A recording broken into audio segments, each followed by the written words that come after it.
節目，我係岑奕林。今日我哋會受到一股清勁至強風程度嘅偏東冷氣流影響，風勢都比較大啊。而大範圍嘅衛星雲圖亦都見到一道雲帶正係覆蓋住廣東。至於氣溫方面，去到6點鐘嘅時候，香港大部分地區嘅氣溫介乎20至21度。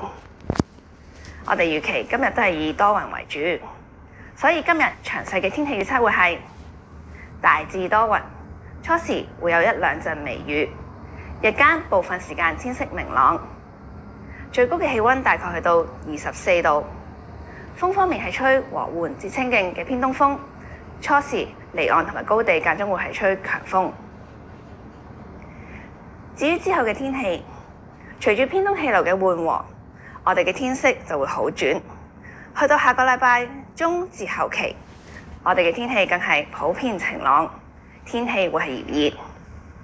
所以展望方面，我哋預期嚟緊1-2-3日，部分時間會有陽光。去到下個禮拜中期，係大致天晴同埋炎熱。多謝大家收睇今節嘅天氣節目，再見。